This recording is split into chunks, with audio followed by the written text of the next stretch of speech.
ఆ స్థలంలో బోయాజు పొలంలో ఎంతోమంది యవ్వనాడ పిల్లలు ఉన్నారు, విధవరాళ్ళు ఉన్నారు, అవివాహితులు ఉన్నారు, వివాహితులు ఉన్నారు. వీళ్ళందరిలో ఒక్క రూతును గూర్చి బోయాజు ఏమంటాడు తెలుసా? నీ వైపు కన్నెత్తి చూడకూడదని యవనస్తులకు నేను ఆజ్ఞాపించాను.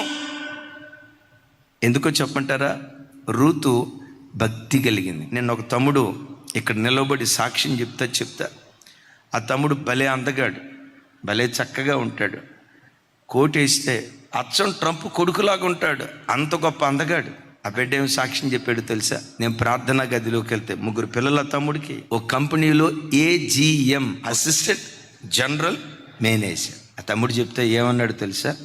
నేను ప్రార్థనా గదిలోకి వెళ్తే 2 గంటల సేపు గడపకుండా ప్రార్థన గదిలో నుంచి నేను బయటకు రాను. నా భార్య చెప్తుంది సాక్ష్యం. నాకు ఆ తమ్ముడు చూసి అనిపించేది, అంత చక్కగా ఉన్న కార్పొరేట్ ఫీల్డ్లో పెరుగుతున్న బిడ్డ కాలు జారకుండా తన పవిత్రతను కాపాడుకోవటానికి కలిగిన కారణం ఆ బిడ్డ కలిగిన భక్తి జీవితమే. అందరు చూడండి, కొంతమంది తల్లులు చెప్తారు, అన్నయ్య మా అమ్మాయికి శోధనలు ఎక్కువైపోతున్నాయి అన్నయ్య. ఇదే మాట ఒక తల్లి వచ్చి చెప్పింది, మా మనవరాలకు శోధనలు రాకుండా మీరు గట్టిగా ప్రార్థన చేయండి అన్నయ్య అంది. తప్పకుండా ప్రార్థన చేస్తానమ్మా అనే లోపు ఆ స్థానిక పాస్టర్ గారు వచ్చి అంటాడు, అన్నయ్య ఈ అమ్మాయే సంఘంలో అనేక మందికి శోధన కారణం అన్నయ్య.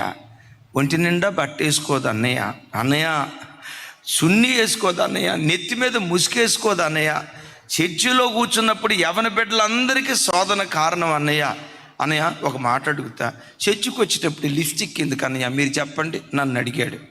నన్ను ఎందుకు అడుగుతావయ్యా? ఆ అమ్మాయిని అడుగు డైరెక్ట్గా అన్న. అన్న నా వైపు చూసి, అన్న మీరన్నా అడగండి అన్నాడు. నేను గెస్ట్నయ్యా, గెస్ట్ లాగే ఉంటా, నేను రాజశేఖర్ అయ్యగారిని కాదయ్యా.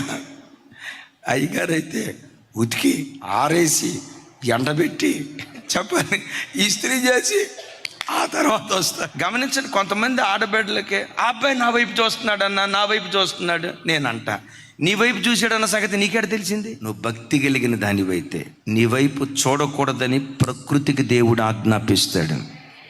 నీవు ఆరాధించే దేవుడు బోయాజు కంటే బలవంతుడు. బోయాజు అనే పేరుకున్న అర్థం బలవంతుడు అని.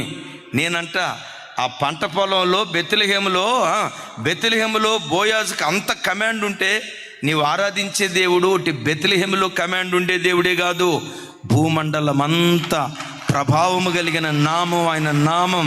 భక్తి కలిగిన వారిని దేవుడే కాపాడుకుంటాడు. హల్లెలూయా.